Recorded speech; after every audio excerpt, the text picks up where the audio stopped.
सभापति महोदय मंचरे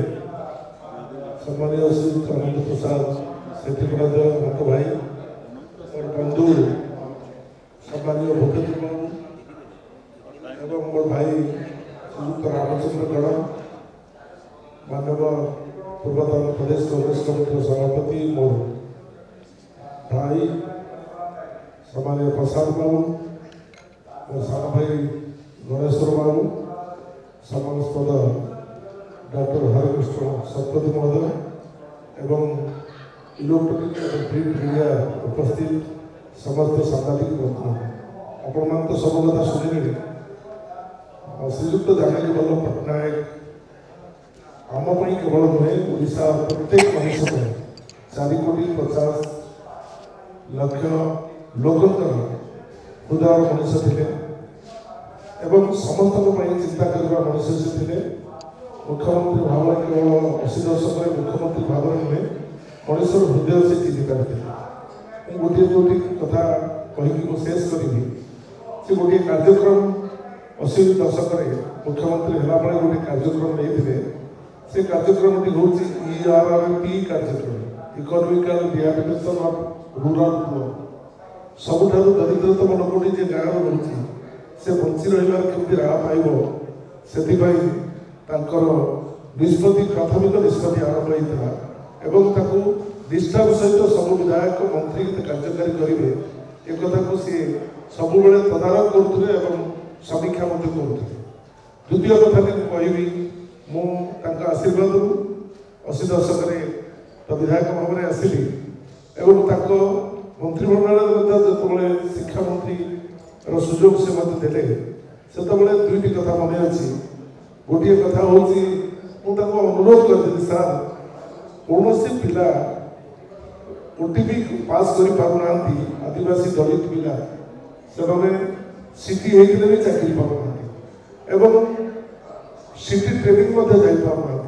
हजार हजार संख्या पिला बेकार हो आज से महापुरुष को ये मन पकईबी मोर से नवेदन थी गोटे फाइल देती गोटे दिन में से 3,000 युवक युवती को निजुक्ति प्रदान करते शिक्षा विभाग जो आदिवासी दलित पिला मैंने कौन परिस्थिति निजुक्ति पाइबा संभव हो था कि सिटी पास करना संभव हो एवं प्राथमिक शिक्षा परवर्ती अवस्था राइट टू एजुकेशन है किंतु आरंभ से निष्पत्ति नहीं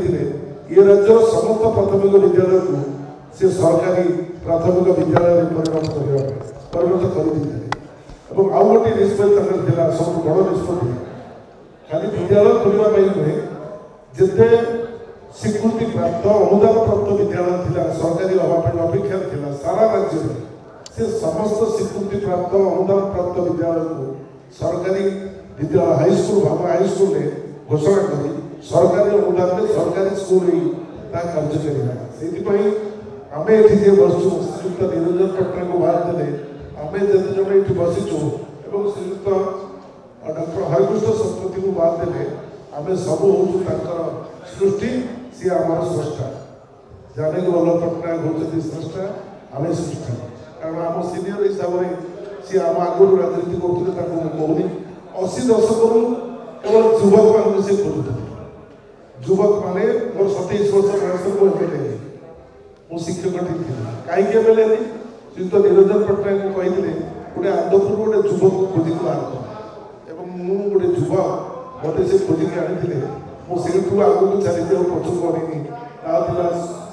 श्रीयुक्त जानकी पट्टनायक आशीर्वाद मो भाई गणेश्वर ये बसी मो भाई प्रसाद ये बसी मो सांग ये बस भूपेन्द्र सिंह ये अनंत भाई अच्छा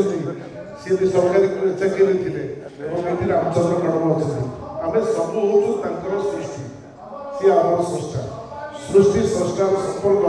जहाँ से संपर्क नहीं ये कार्यक्रम धन्यवाद दूसरी आम अध्यक्ष प्रस्तुति कमिटर से आगे आहरी आगे ने आम सहित भाई भड़ी कांधे कांध नहीं ये कार्यक्रम उड़ीसा में समग्र भारत वर्ष में प्रचार प्रसार हम आम पहुँचू लोकों पाखे पहुँचू सब बड़ कथा आज समस्त मोर बाहर कलिंग स्टेडियम स्पोर्ट्स क्षेत्र में भूपेन्द्र बाबू स्पोर्ट्समैन स्पोर्ट्स क्षेत्र में जो अवदान कलिंग स्टेडियम को जानकी वल्लभ स्टेडियम नाम नामित करा कारण बहुत बड़ बड़ स्वाधीनता संग्रामी को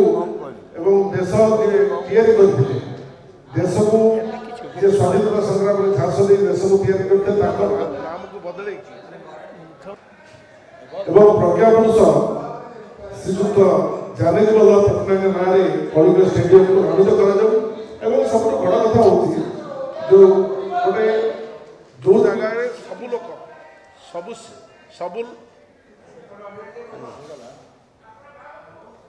जो जगह सब लोग सब समय